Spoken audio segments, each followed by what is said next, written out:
La verdad es que impacta estar aquí y con esta presentación aún más. Pero más me impacta que estéis vosotros o esté yo disfrutando, al menos nosotros tenemos la suerte, y más en Santander, de tener servicios que muchos consideramos como básicos. La luz, el agua, el gas. ¿Qué pasa si un día todo eso hace puff y desaparece? ¿Cuántos, ya no días, horas tardaríamos en entrar en tensión, pavor, miedo, ver altercados?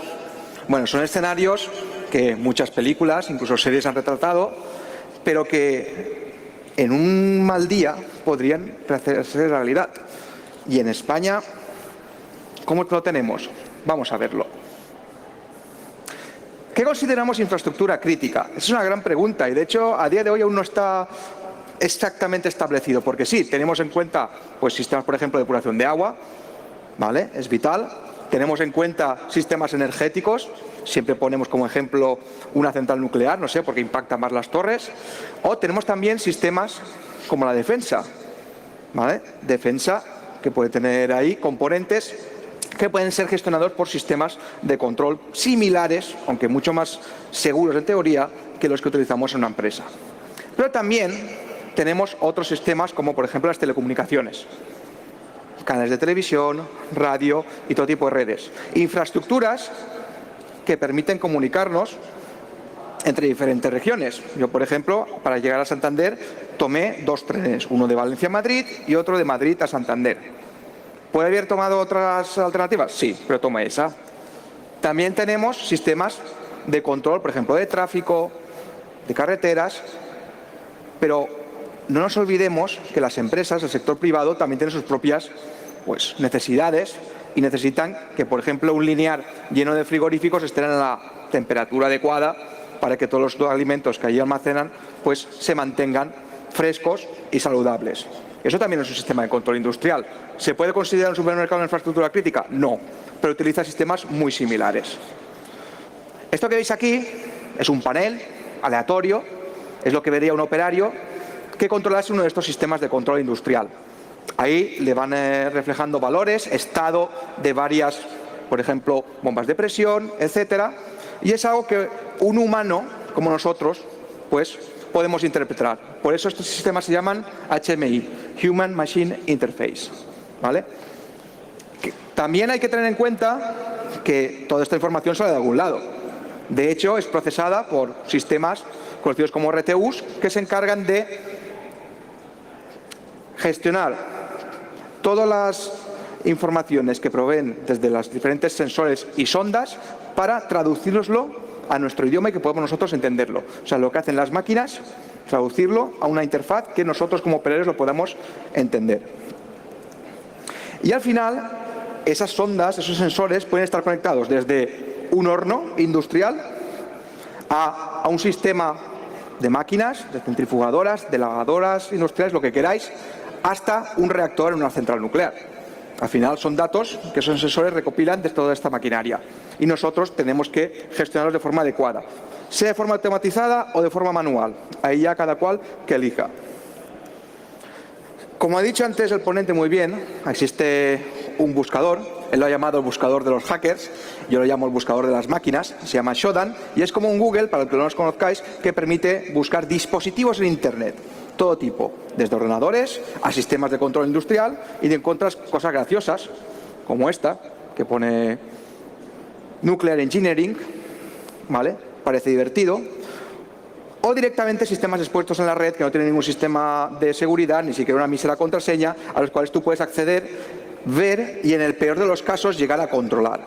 Y eso es un problema, porque hubo un momento en el que alguien decidió: estos sistemas están muy bien, pero yo quiero controlarlos remotamente. Desde mi casa sí puede ser. ¿Hace falta? Pues a lo mejor estrictamente no, pero es más cómodo. Y ahí es cuando empezaron los problemas serios. Ahí tenéis solamente una representación de unos cuantos, de los últimos años. Yo solo voy a centrarme en los que veis marcados. ¿Por qué? Porque en algún momento cada uno de estos incidentes supuso un hito en el tema de la seguridad industrial. Desde 1982, aunque ese evento hay que pillarlo con ciertas precauciones por tratarse de un evento pues sucedido en plena Guerra Fría, hasta lo que estamos viendo en este 2017 han pasado muchas cosas. Algunas se han hecho públicas, otras no. De algunas tenemos mucha información, de otras ni siquiera sabemos que existen. O lo sabremos dentro de un tiempo. Vamos a centrarnos, para empezar, en la que marcó un hito y que provocó que mucha gente empezara a hablar de los problemas de la seguridad en los sistemas de control industrial. Y estamos hablando de Stuxnet. 2010, verano 2010 empezaba y de repente las empresas de seguridad y sistemas de monitorización de amenazas empiezan a detectar en Irán algo muy centrado en este sitio, Natanz, que es el núcleo del programa nuclear iraní. ¿Qué estaba pasando ahí? Bueno, los que seáis más jóvenes igual no os acordáis, pero en esa época, y aún a día de hoy, sigue estando el problema de que el gobierno iraní quería producir combustible nuclear supuestamente para sus centrales. Están en derecho. Pero otros países no lo veían con buenos ojos y pensaban que ese combustible nuclear podía ser empleado, por ejemplo, para armamento. ¿Qué se hizo? Pues para empezar, se recopiló información y se descubrió que en esa planta de procesamiento de uranio pues estaban utilizando unos sistemas llamados, unos dispositivos llamados PLCs de una marca muy conocida como son Siemens y que pues podían ser atacados. Resumiéndolo mucho, esos sistemas unidos a las centrifugadoras de uranio, si se provoca un mal funcionamiento, tenemos que el aquel entonces el presidente pues tenía un problema. ¿Vale? Eso era el resumen. Ahora, pasando un poquito más en detalle, ¿cómo se hizo el ataque? Este sitio que acabáis de ver no era un sitio al que tú podías acceder alegremente, ni tenía conexión para que cualquier operario pudiera ver los partidos de fútbol. No, estaba bastante bien vigilado. De hecho, para poder atacar los sistemas no se utilizó un ataque externo a través de la red. Lo que se utilizaron fueron dispositivos USB. Lo que se hizo fue localizar a qué científicos, operarios y personal estaba trabajando en esa planta y tenía acceso a los sistemas que los atacantes querían afectar y les plantaron USBs, infectaron USBs para que los llevaran dentro de la central y a partir de ahí consiguieran realizar su labor. ¿Cómo? Pues hasta el momento sigo considerando esta amenaza como la más avanzada porque se utilizaron 5 vulnerabilidades y 4 de ellas eran de día cero. Es decir, no había ningún parche que la solucionara y hasta entonces muchas de ellas eran incluso desconocidas. Se utilizaron vulnerabilidades, por ejemplo, que permitían la ejecución de código solamente visualizando, no abriendo, no, visualizando ficheros. ¿Vale? Se utilizaron vulnerabilidades que permitían moverse a través de una red interna aprovechando agujeros de seguridad.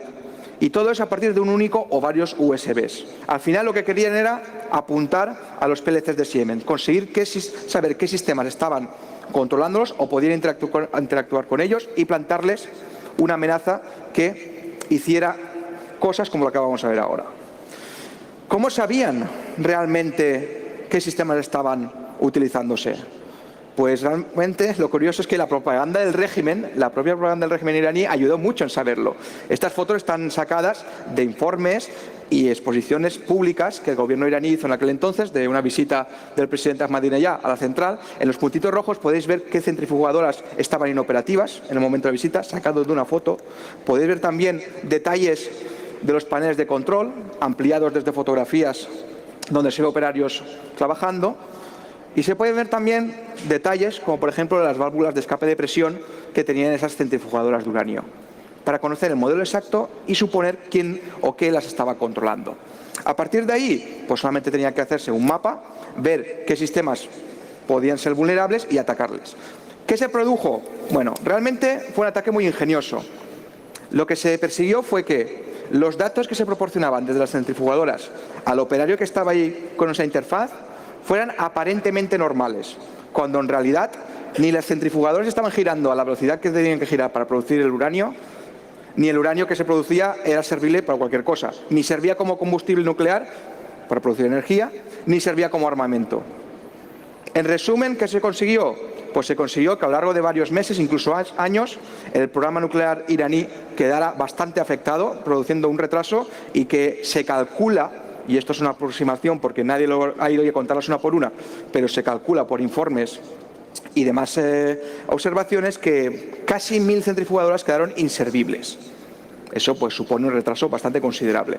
A día de hoy el gobierno iraní se ha repuesto bastante de ese golpe y estamos otra vez viendo cómo algunos lo consideran una amenaza para su seguridad, etcétera. ¿Quién estuvo detrás? Oficialmente no se ha dicho nada, oficialmente, pero no hace falta ser muy listo para investigar, tirar un poco de hilo, viendo que a Israel no le gusta nada ese programa iraní, que los americanos tampoco, pues para ver que ahí puede haber unos intereses bastante interesantes. Avanzamos un poquito en el tiempo. Nos vamos a 2014. Ya no tenemos a Irán como protagonista. Ahora nos vamos a otra región muy bonita, pero que últimamente está inmersa en un conflicto con un vecino suyo bastante grande. Estoy hablando de Ucrania. ¿Qué pasa allí? Pues en Ucrania, bastantes operarios de centrales eléctricas o de centrales solamente destinadas a cualquier tipo de infraestructura crítica, reciben correos, como nosotros, todos los días. Pero unos correos un poco peculiares. Son correos como este, que supuestamente proviene del ministro de Política Industrial de Ucrania, alguien importante, con lo cual normalmente la gente tiene tendencia a abrirlo, especialmente si llevan adjunto con un fichero zip, y dentro de ese zip hay algo camuflado como un documento, pero que en realidad es un ejecutable. Una técnica así, usada desde hace décadas, pues sirve para atacar a alguien dentro de una infraestructura crítica que tenga control a uno de estos sistemas industriales. No solo una vez, sino varias. De hecho, cuando ya se dieron cuenta, unos meses después, de que ya no era tan fácil adjuntar simplemente el ejecutable dentro de un zip, pasaron a usar otra estrategia. En este caso, en 2014, pues ya Ucrania estaba inmersa con ciertos dime y diretes con Rusia, por una zona en concreto, la del este del país, y obviamente todo lo que tenía relación con la guerra, con ejército, disidentes, rebeldes, etcétera, pues era de bastante interés. ¿Qué hicieron los atacantes? Camuflaron un supuesto informe de generales y mandos del bando disidente que estaba a favor de Rusia, lo camuflaron dentro de una presentación de PowerPoint, había información de esos mandos supuestamente, y eso es lo que el operario veía. Lo que no veía es lo que estaba pasando detrás. Y detrás se estaban cargando dos ficheros que estaban embebidos dentro de ese documento. Dos ficheros que estaban ocultos en una ubicación, incluso algunos se hacía pasar por un .gif, pero que en realidad era un ejecutable. ¿Qué hacía ese fichero? Ese fichero descargaba una de las primeras variantes de lo que conocemos hoy como Black Energy. Este malware básicamente buscaba abrir una puerta trasera en estos sistemas para que remotamente un atacante pudiera hacer con ellos lo que quisiera. A partir de ese momento, pues se encendieron todas las alarmas y ya los delincuentes, los atacantes, quien estuviera detrás, empezaron a mejorar un poquito las técnicas. Dejaron de utilizar este tipo de inclusión de malware aprovechando el PowerPoint y pasaron a algo también muy tradicional, como son incluir el malware dentro de las macros de un documento de Excel, también haciéndolos pasar como documentos oficiales. Ahí tenéis un ejemplo. Como este vinieron muchos más. Incorporaron nuevas funcionalidades. Como no querían que les siguieran la pista, lo que hicieron también era destruir, al menos lógicamente, la parte del disco duro que a ellos les interesaba. Es decir, cuando ya habían terminado su ataque, habían entrado y habían hecho lo que querían hacer, pues dejaban el disco duro inservible. Esto es un problema no solamente para el operario, sino también después si quieres hacer un análisis forense, porque si quieres saber qué ha pasado ahí, el disco duro es una pieza bastante importante para saber qué archivos se han descargado, cuáles se han ejecutado y hacer un timeline de todo el proceso de infección. Tenéis también la posibilidad de ver cómo buscaban también cierto tipo de ficheros. Si no querían cargarse todo el disco duro, buscaban esas extensiones, las eliminaban y dificultaban la investigación posterior. No solamente se conformaron con eso, sino que además hicieron pues una segunda vía para conseguir controlar estos sistemas. Como vieron que el tema de las macros pues a veces funcionaba y a veces no, lo que hicieron fue troyanizar una aplicación legítima. Una aplicación legítima, como por ejemplo Dropbeer, para conectarse por SSH. ¿Qué hicieron? Bueno, pues plantaron una versión troyanizada para que la gente se la descargara, incluyendo operarios de estas centrales, y lo que decían era, lo que estaban era a puerto de la escucha, y dejaban una contraseña por defecto, que está ahí embebida dentro del código, para que un atacante, desde el exterior, pudiera acceder a esa máquina que estuviera comprometida. Una manera ingeniosa, además utilizando una herramienta que pues, varios administradores de sistemas de la zona la recomiendan y la utilizan, y que además permitía a un atacante tener una segunda puerta de entrada aparte del vector de infección inicial. La conclusión, pues en estas dos fechas, especialmente la primera, el 23 de diciembre de 2015, se produjo un apagón. Un apagón que afectó, pues los cálculos estiman entre 300 y 500.000 personas en una zona de Ucrania. Ahora imaginen la situación, 23 de diciembre en Ucrania.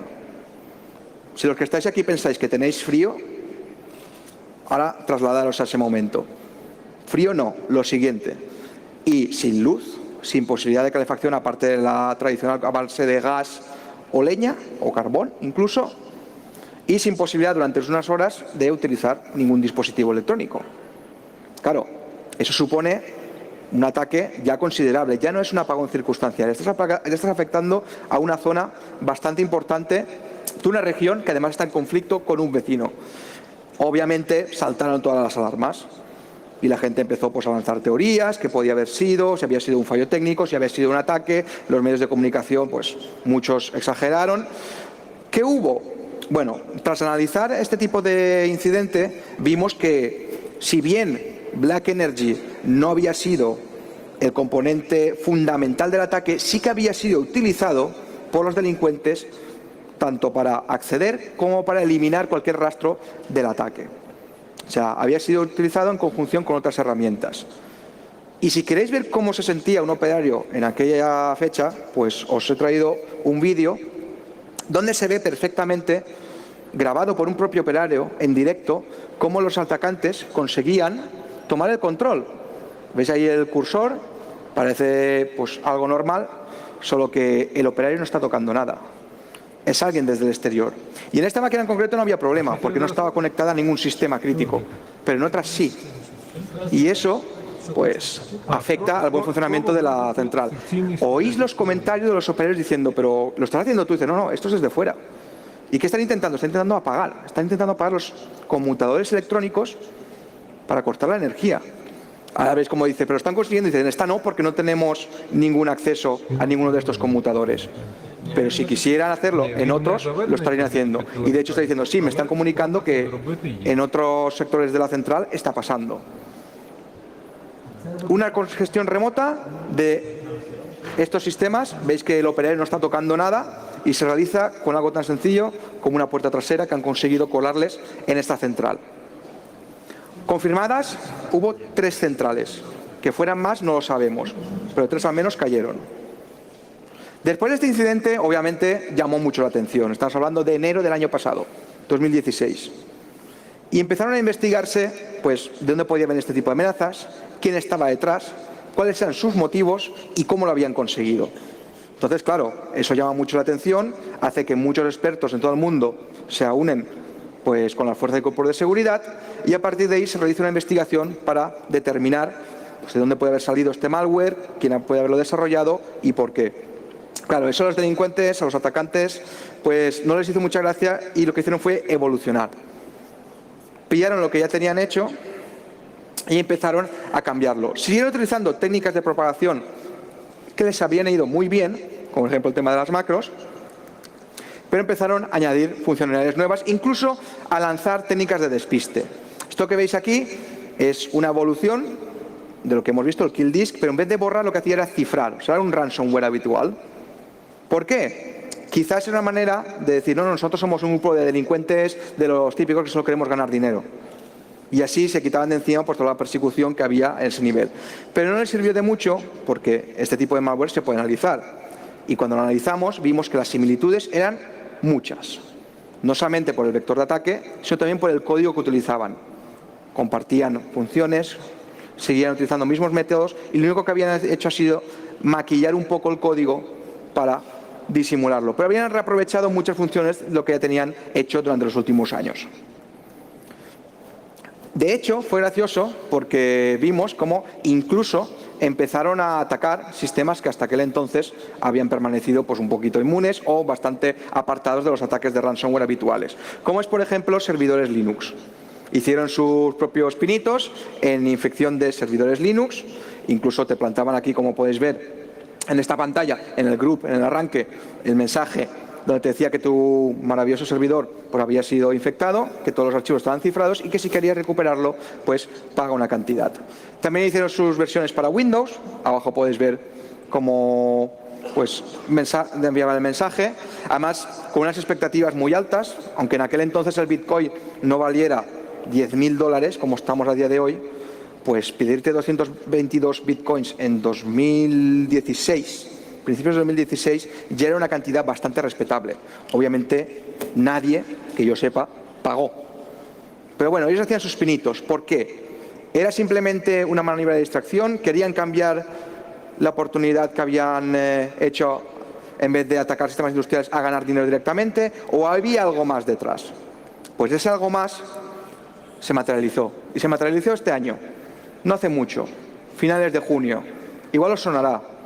Un tal Petya, NotPetya, Expetya, Discoder, da igual como le llames, al final era un malware basado en uno que también apareció el año pasado y que no tenía relación aparente con el de este año, que te cifraba tus archivos y te mandaba el típico mensaje.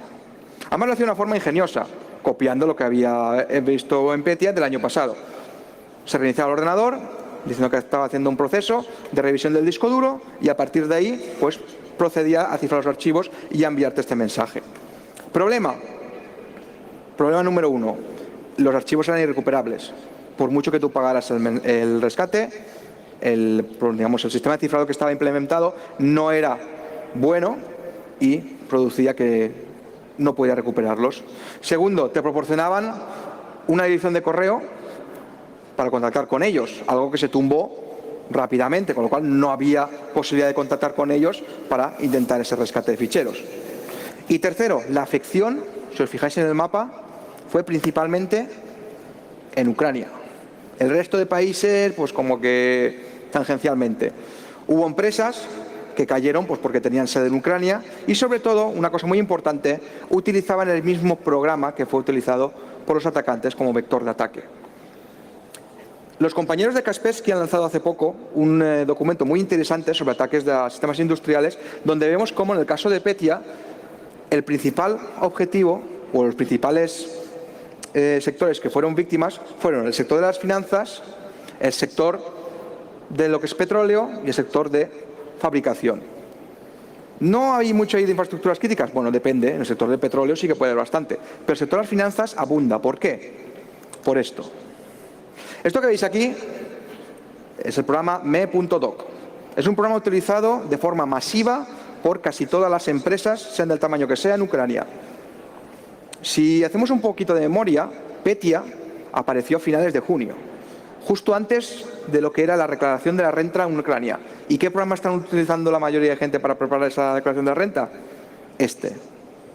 ¿Cómo consiguieron los atacantes, primero, localizar tanto una infección y segundo, que esa fuera precisamente en Ucrania? Pues utilizaron los servidores de actualización de esta aplicación. Esto que veis aquí es un FTP oficial de esa aplicación que fue comprometido por los atacantes. Y lo que hicieron fue subir una actualización maliciosa. Concretamente el primer fichero que hay ahí y que se subió el 31 de mayo de 2017. Como esa actualización se realizaba la mayoría de las veces de forma automática, los usuarios pues no sospechaban nada. Simplemente hay una actualización nueva, pues la descargamos, la instalamos y a seguir funcionando. Y de hecho, rapidito, porque hay que preparar los informes para la declaración anual de la renta. Esto, además, no era la primera vez que lo hacían. Lo intentaron un mes antes. En la línea temporal que tenemos nosotros trazada de esta investigación, ya en mayo habían intentado propagar un ransomware, otra variante, conocida como ASNI.C o Xdata, depende del fabricante, y habían utilizado un vector de ataque muy similar, pero no habían conseguido apenas éxito. Digamos que había sido una prueba de concepto. Ahora sí, ahora iban a por todas, habían conseguido que esa actualización se instalase en muchas empresas de Ucrania y tenían la fecha perfecta para causar un caos brutal. Y lo consiguieron. Vaya si lo consiguieron. Solo hay que ver imágenes de ese día en Ucrania, incluso empresas internacionales como Maersk que tenía sede allí, vieron cómo sus sistemas quedaban afectados. En España, normalmente, pues no lo vimos mucho, solamente empresas que tenían algún interés en esa zona, en esa región, y utilizaban este sistema de contabilidad. O sea, muy pocas. Para que veáis una diferencia, a la izquierda tenéis la versión troyanizada de este programa, de esta aplicación, me.doc, y a la derecha la versión limpia. Veis que hay diferencias y eso es lo que se incluyó por parte de los atacantes. O sea, es un vector muy inteligente de usar porque precisamente desde el mundo de la seguridad os estamos aconsejando siempre actualizar todos vuestros sistemas operativos y vuestras aplicaciones, y ellos aprovecharon pues de este consejo para, comprometiendo a un tercero de confianza, como es esta aplicación, utilizarlo para entrar a miles de empresas de una región que a ellos les interesaba. Es un problema porque esto no va a ser la última vez que lo veamos. De hecho, han pasado casos no tan graves, pero es posible que en el futuro veamos muchos más ejemplos como este. Confiar en un proveedor, en una empresa que pues lleva años proporcionándonos pues una utilidad que nosotros usamos en nuestro día a día, y que alguien comprometa a sus servidores para infectarnos. Lo hemos visto, por ejemplo, en casos de ransomware para Mac, donde varias aplicaciones han sido comprometidas y durante unas horas han estado sirviendo pues versiones troyanizadas que los delincuentes aprovechaban para cifrar el contenido de nuestros sistemas. Y vamos a pasar a Industroyer, la que de momento este año se lleva la palma en cuanto a amenaza, por lo menos elaborada y orientada al sector industrial. ¿Por qué? Aparte de mi compañero Anton Cherepanov de SET, pues hubo también una aplicación de una empresa muy importante en el tema de securización de sistemas industriales, que es la empresa Dragos, y con ellos colaboramos porque obtuvimos las primeras muestras a principios de año y analizamos conjuntamente su funcionamiento y cómo podía afectar a un sistema industrial. La verdad es que el funcionamiento es tan bueno y tan lógico que cuesta creer que nadie se lo haya planteado hasta el día de hoy crear un malware como este. Es algo tan sencillo como uno o varios operarios se conectan a un centro de mando y control que ellos controlan y que normalmente está ubicado dentro de la red Tor, consiguen infectar una única máquina o varias de una empresa o de una fábrica o de una central eléctrica, y esa máquina es la que se encarga de dar y recibir órdenes a los sistemas de control industrial, que al final es lo que hace que giren las turbinas, el horno se caliente o lo que sea. Si esas órdenes no son las que están esperadas o directamente se dejan de enviar, pues por ejemplo una empresa eléctrica deja de producir electricidad. Y ahí es donde viene el problema. La diferencia con respecto a ataques anteriores es que, por una parte, no buscan infectar el sistema industrial en sí, no buscan infectar los PLCs de una marca en concreto, sino lo que buscan es tomar el control de ellos enviándoles órdenes legítimas. Es decir, tampoco buscan infectar con una puerta trasera, aunque la usan, y controlar remotamente con el ratón, que sobre el vídeo queda bien, pero técnicamente es bastante cutre. ¿Cómo es el esquema que han hecho ellos? Pues aquí tenéis un resumen de lo que consiguen. Primero consiguen plantar una puerta trasera. No una, de hecho. Utilizan dos, una de reserva. La puerta principal, que es la que consiguen instalar, aún está por determinar cómo, aunque nuestras apuestas van a por correo electrónico, igual que se ha hecho hasta ahora. Y otra que instalan mediante una versión troyanizada, de nuevo, del Notepad, del bloc de notas de toda la vida. ¿Por qué? Porque si se descubre la versión principal, siempre tienen una secundaria que pueden utilizar para atacar esa empresa. Además, instalan herramientas adicionales de control remoto, etcétera, y lo que buscan es programar un ataque para un día en concreto, que ellos lo pueden cambiar cuando quieran, y eliminar todo rastro cuando hayan conseguido hacer lo que se proponían, mediante un launcher y un wiper para eliminarlo. El cambio importante está en cómo ejecuta sus acciones. Lo he dicho, no busca infectar ni los sistemas de control industrial, ni los PLCs, ni busca, al menos aparentemente, hacer el control remoto a distancia. Lo que hace es inyectar órdenes que pasen por legítimas, como si les hubiera dado un operario de forma habitual, y que el sistema interpreta como que son válidas. Para eso se hace valer de 4 protocolos que están muy extendidos en el mundo industrial, principalmente los 2 primeros. Estos 2 protocolos pues permiten, por una parte, uno más antiguo, permite comunicación mediante puerto serie con estos sistemas de control industrial.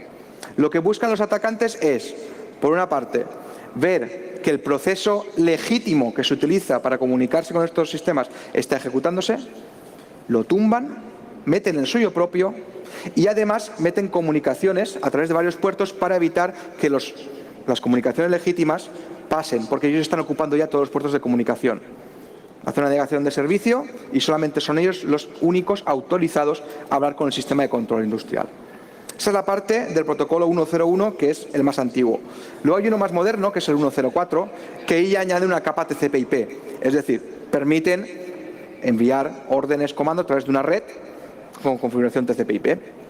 Entonces veis que la elaboración es mucho más concreta, permite incluso buscar un fichero donde se guardan registros, donde hay configuraciones, y eso permite determinarle rutas desde las cuales descargar esas órdenes. También ese protocolo tiene un problema, y es que mediante la comunicación por puerto serie, pues tendría que ser normalmente de forma local, a través del protocolo 104 o utilizar Internet, se puede hacer de forma remota. De hecho, lo que realizaban muchas veces no era atacar a un sistema en concreto.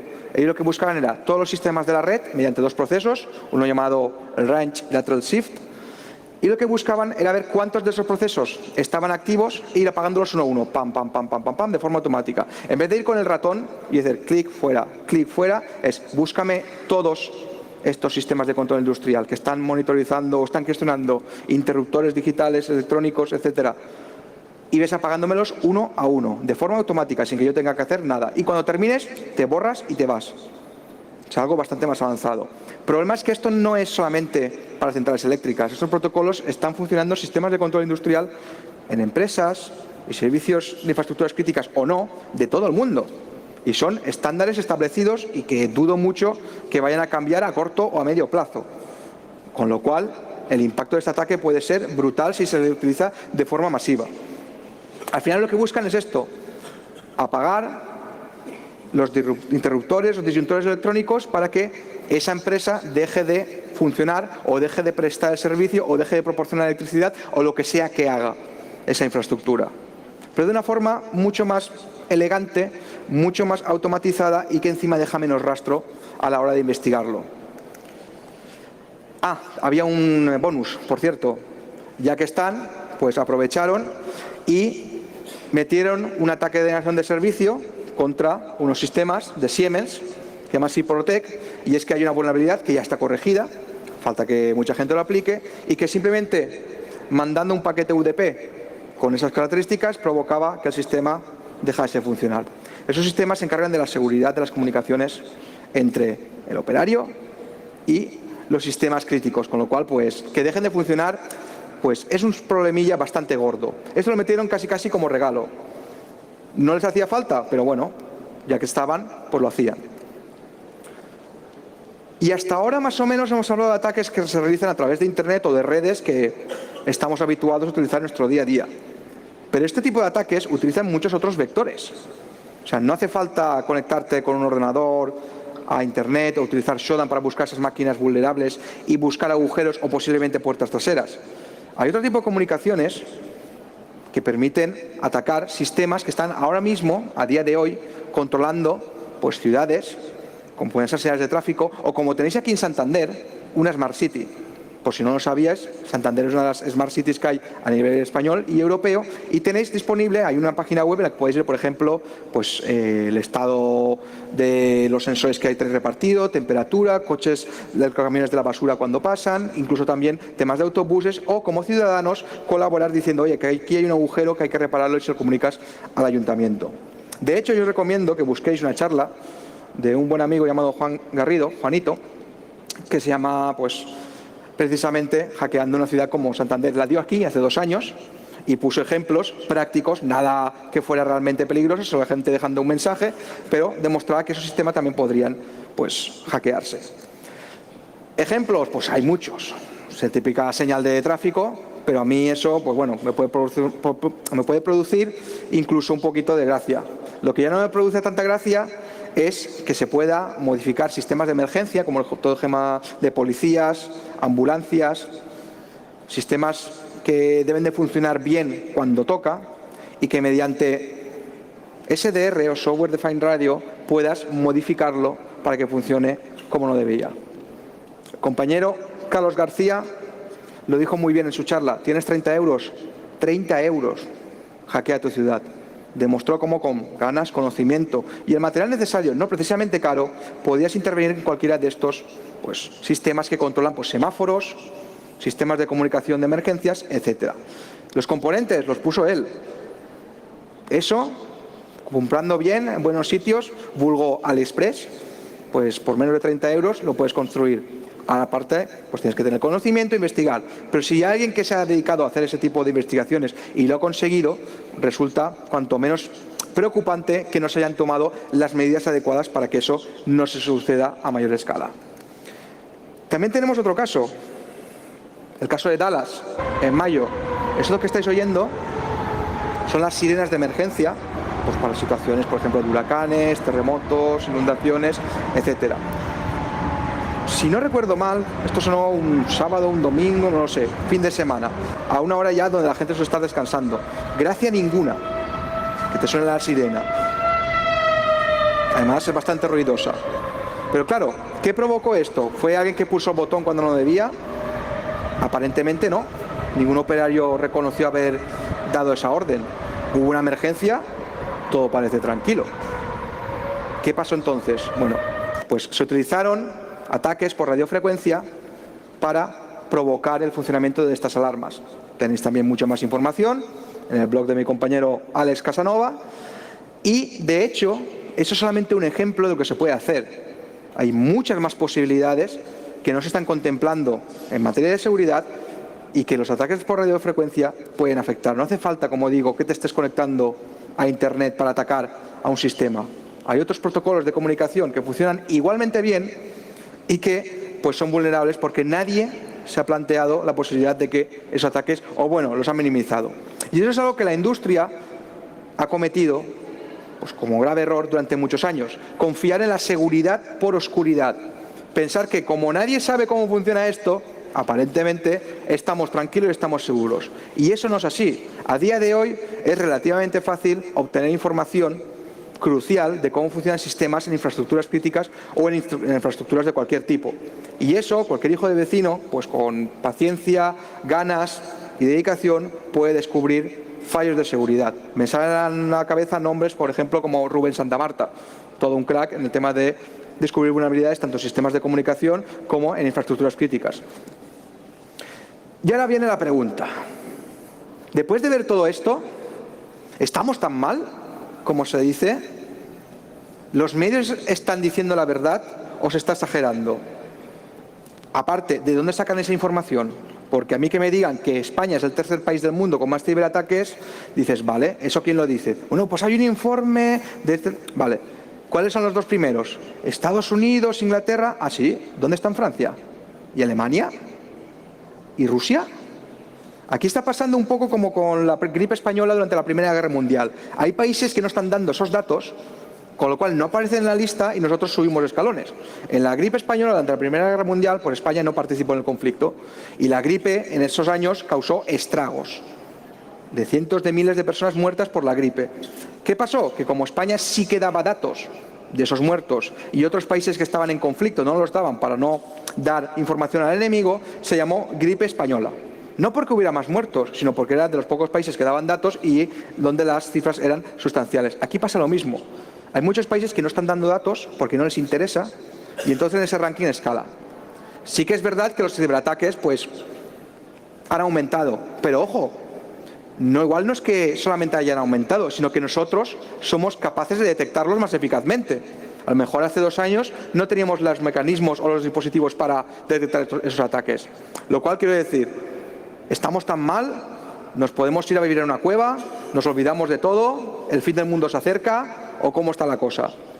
A ver, hay que tener en cuenta varios factores. Para empezar, que muchos de los ejemplos que hemos dicho estamos hablando de sistemas y ataques producidos a infraestructuras que o bien están mal configurada su seguridad o están conectándose cuando no deberían.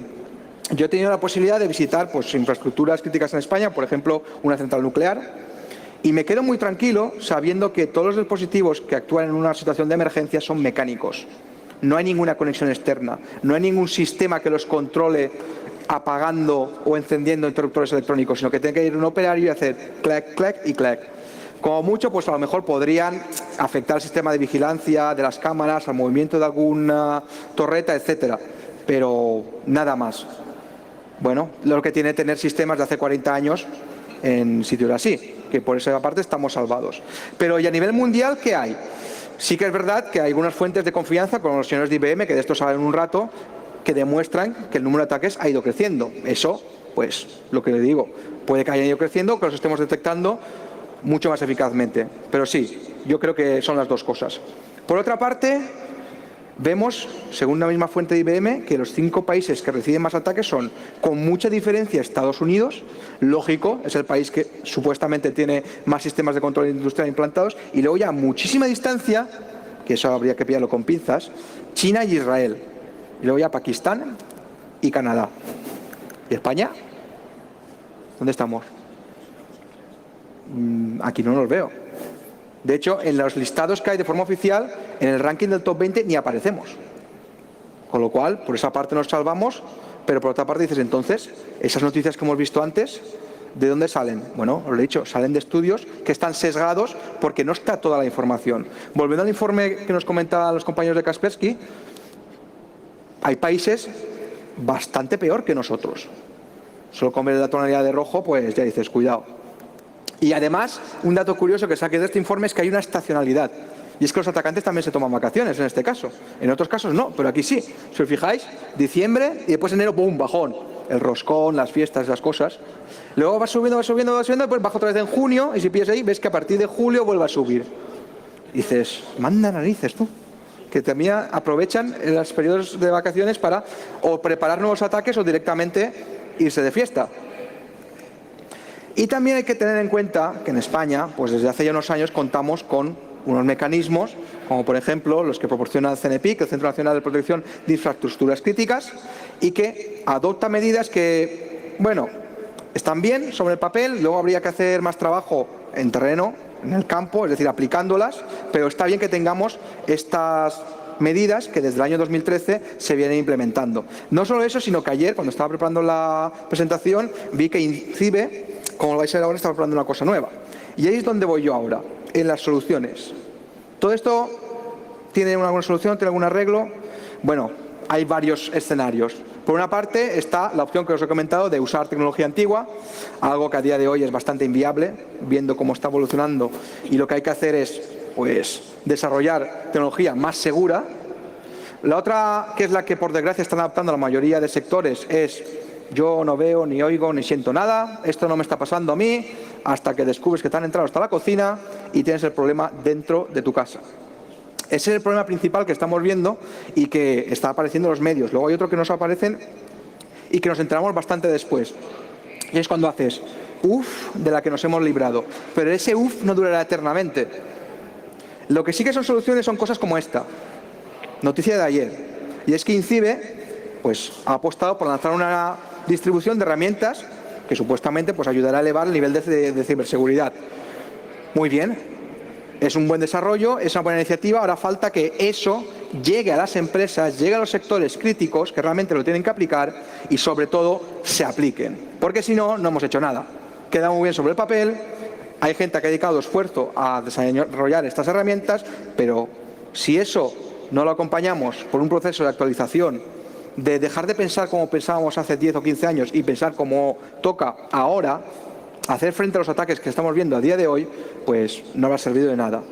¿Cómo se puede imponer de alguna manera? Bueno, la parte más dura sería de forma legal. Es decir, haciendo, no, tú tienes que cumplir unos requerimientos y unos sistemas y unos mecanismos de seguridad que hasta ahora no se habían contemplado. Y sí, muchas de estas infraestructuras críticas cumplen los requerimientos a nivel de seguridad física, pero la parte lógica o se la dejan abandonada o a la persona que está encargada de administrarla no se les otorgan los recursos necesarios, ni siquiera la formación para poder cumplirlo. Entonces, eso por una parte. Y la otra, haced caso a aquellas personas que están dedicando su tiempo y sus conocimientos a descubrir estas vulnerabilidades, porque de esto saben bastante. Y si no se les hace caso, y no solamente eso, sino que muchas veces se les acusa de algo que no han hecho, es decir, es que tú puedes atacarme, y dice, no, yo estoy avisándote de lo que puede pasar, pues tendremos un problema. Porque mucha gente se desespera cuando quiere reportar un incidente que sabe que está afectando a una infraestructura crítica como puede ser una depuradora, intenta contactar con la empresa que lo gestiona y una de dos, o no le hacen caso o directamente le amenazan con querellarse contra ellos. ¿Contra esto qué podemos hacer? Bueno, si cualquiera de vosotros o conocéis a alguna persona que tenga información de este tipo, hay mecanismos para comunicarlo. Uno de ellos es a través de fuerzas y cuerpos de seguridad del Estado, como el Departamento de Delitos Tecnológicos de la Guardia Civil o la Unidad de Investigación Tecnológica de Policía Nacional, o a través de los muchos variados CERS que tenemos en diversas comunidades autónomas en España o directamente el CAI principal. Si alguien quiere mantener su privacidad, pues que hable con un abogado y diga, he descubierto esto, el abogado se pondrá en contacto con quien tenga que pagarse y mantendrá la confidencialidad de su cliente. Pero lo que no podemos hacer es criminalizar precisamente a aquellos investigadores que están apostando por hacer unos sistemas más seguros, descubriendo agujeros de seguridad para que se parcheen, no para que se queden ahí toda la vida y encima estén explotados por atacantes. Si no hacemos esto, pues el problema es que los malos nos comerán, como ya están haciendo hasta el momento. ¿Esto va a costar dinero? Sí, va a costar una pasta, claro que sí, pero las pérdidas que va a provocar que esto no se solucione, que esta inseguridad que tenemos hoy en día pues siga funcionando y operando como está operando, que los delincuentes puedan campar a sus anchas y provocar ataques como los que hemos visto sin básicamente ningún impedimento, pues es mucho más grave. Y no estamos hablando de incomodidades como, por ejemplo, quedarte sin calefacción un 23 de diciembre en Ucrania, sino cosas mucho peores, que se pierdan registros, que fallen sistemas críticos, como por ejemplo temas de hospitales, etcétera.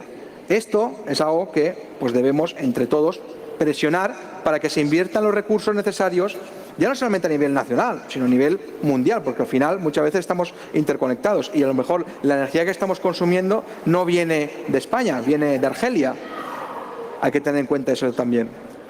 Así que, si tenéis dudas, cuestiones, preguntas, os he dedicado un tiempo porque es un tema bastante peculiar. Sé que a muchos os habrá pillado de nuevo, otros no. En el streaming seguro que habrá gente muy capacitada sobre este tema.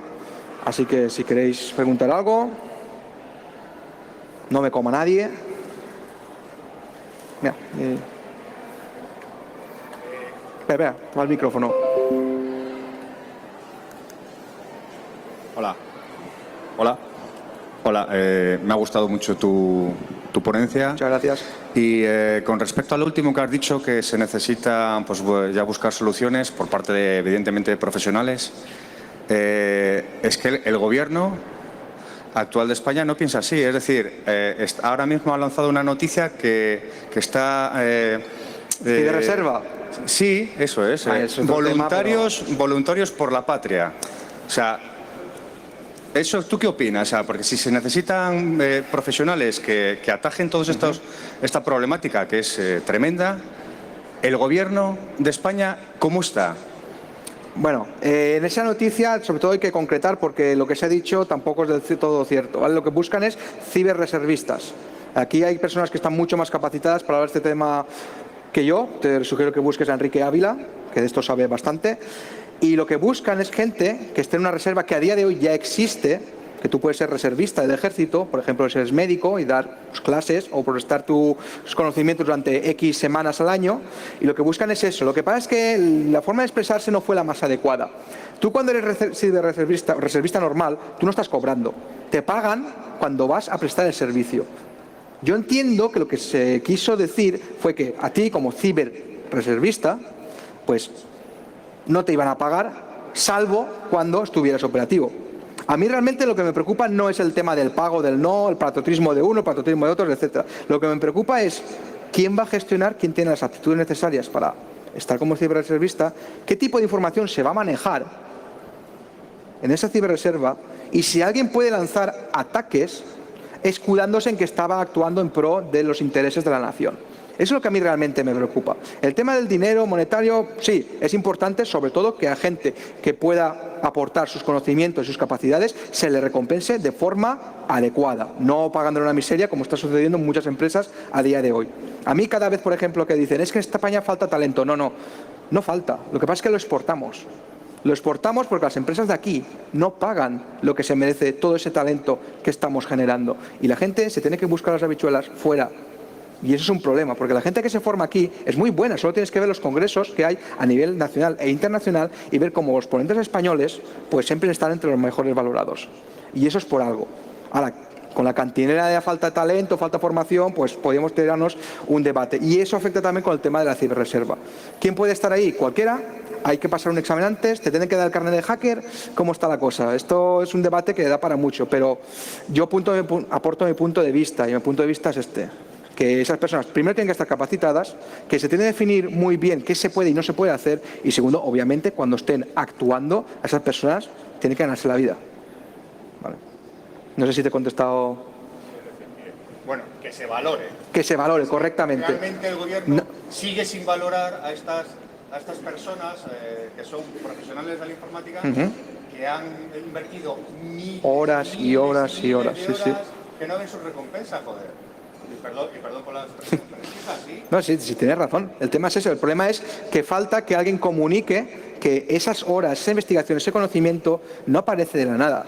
No es gratis. Que hay gente que ha dedicado media vida a formarse de esa manera y que sí estará dispuesto a ponerlo a disposición en un caso de emergencia, pero que también espera que el gobierno o quien sea que esté gestionando, si es el mando conjunto de ciberdefensa o quien sea, pues se le, igual que un militar profesional, que tengo unos cuantos amigos, son militares, cobran por defender a España, tú también, ¿vale?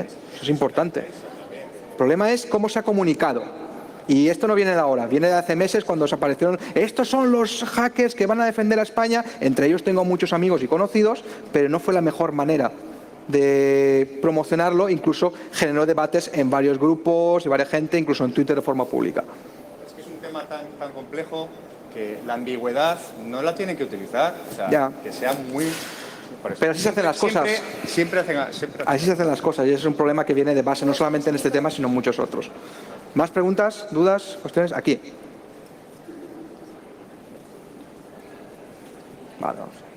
¿Cómo, volviendo un poquito más atrás al inicio de la presentación, sí, cómo una persona o un grupo de personas pueden instalar un malware dentro de una actualización de una aplicación para hacer una declaración de renta? Es que no lo entiendo. ¿Cómo un grupo de personas dentro de una aplicación de una empresa meten un malware así porque sí? ¿Esa empresa no lo controla o...? Tú mismo lo acabas de responder. Realmente lo único que tuvieron que fue acceder al servidor de actualizaciones, a un FTP, que estaba de forma pública, se podía acceder. Lo que pasa es que tenía unas medidas de seguridad que fueron rotas. Una vez estuvieron dentro, lo que hicieron fue modificar esa aplicación para que contuviera un fichero adicional que en el original no estaba, concretamente un fichero PHP que ejecutaba código. Una vez así, como las actualizaciones están configuradas por la mayoría de los usuarios de esa aplicación para que sean de forma automática, se descarga, oye, que hay una nueva, ¡pam!, descárgamela y ya está, infectado. Y eso ha sucedido no solamente en este caso, sino en muchos otros, solamente que no estaban buscando a lo mejor este tipo de ataques, sino otros que fueran más directos, como por ejemplo casos de ransomware, software espía, etcétera. O sea, sí, problema, fallo de configuración por parte de la empresa que es la que desarrolla este software, a la hora de vigilar quién puede acceder y cómo puede acceder y qué puede introducir en las actualizaciones, y un fallo de revisión a la hora de descargar esta actualización maliciosa por no comprobarlo, por ejemplo, con un checksum, viendo que el hash coincidía con la que ellos habían querido lanzar. Entonces, ahí hay una cadena de errores que, de no haber estado, pues no hubiera pasado.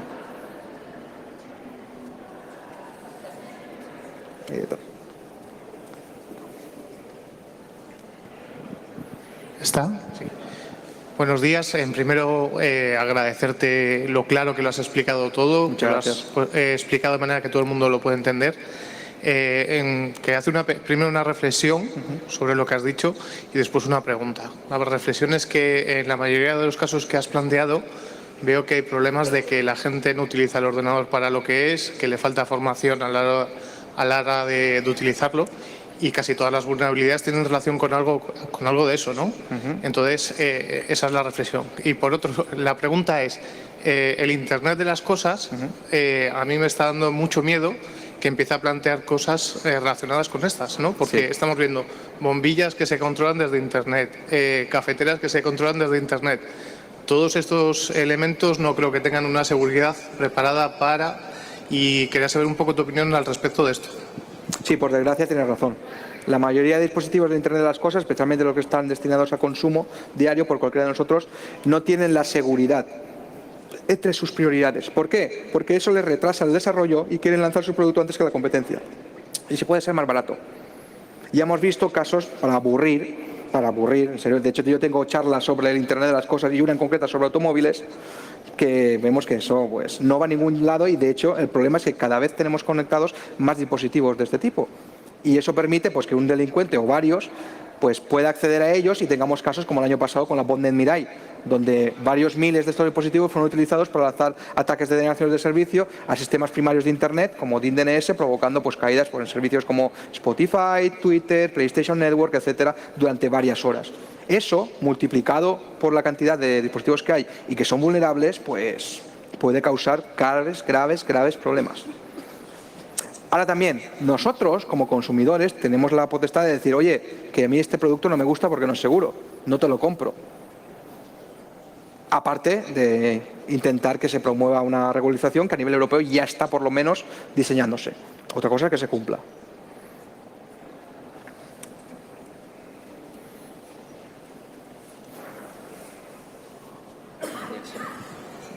Bueno, en primer lugar, darte las gracias por haberte preparado toda la presentación, que seguramente lleva un montón de tiempo de trabajo detrás.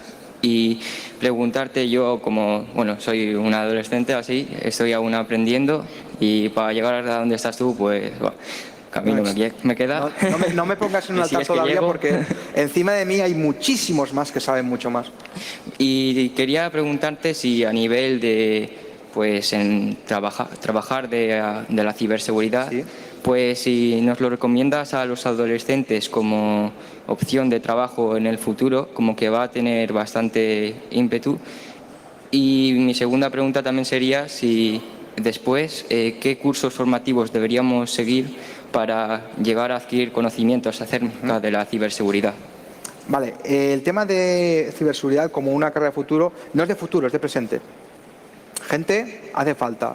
Y como he dicho, en España el problema es que mucha gente opta por irse porque muchas empresas no pagan lo que se deben. Luego, sí, es una carrera que yo recomiendo que, sobre todo si te interesa el tema, tiene que gustarte, porque esto es algo que tienes que ir aprendiendo todos los días. No es yo estudio esto y ya está.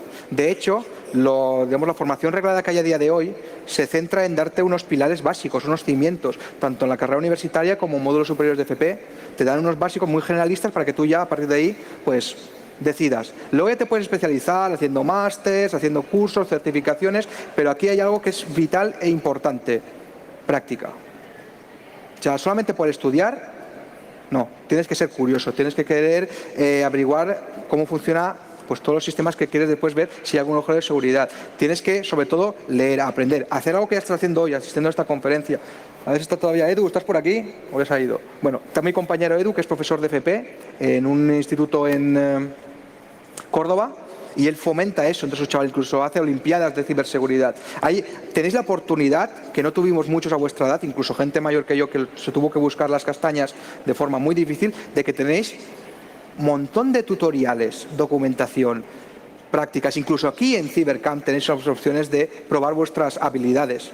Y hay incluso empresas que están buscando este talento para, si no ahora, en el futuro contratarlos. O sea, aprovechad todos los recursos que tenéis para sentiros pues inquietos, mirar, formar parte de una comunidad, aportar vuestras propias investigaciones.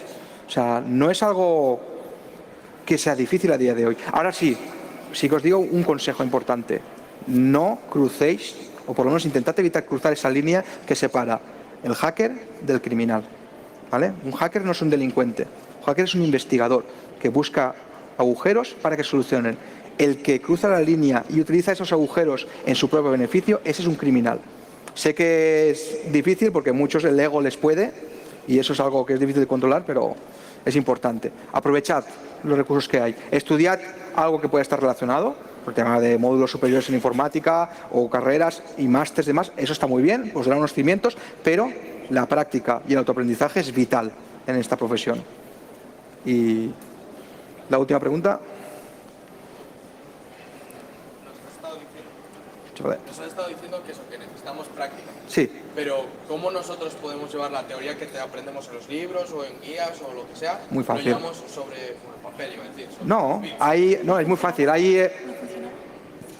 ¿Cómo llevar esta teoría a la práctica? Pues mira, ahora mismo hay un montón de instrumentos, que te permiten hacer prácticas en tu propia casa, generando escenarios de vulnerabilidades, donde hay sistemas que se pueden comprometer, etcétera. Luego, si quieres, te lo comento, pero hay un montón, y muchos de ellos gratuitos, de máquinas virtuales, test, capture de flags, que puedes utilizar para poner tus conocimientos a prueba.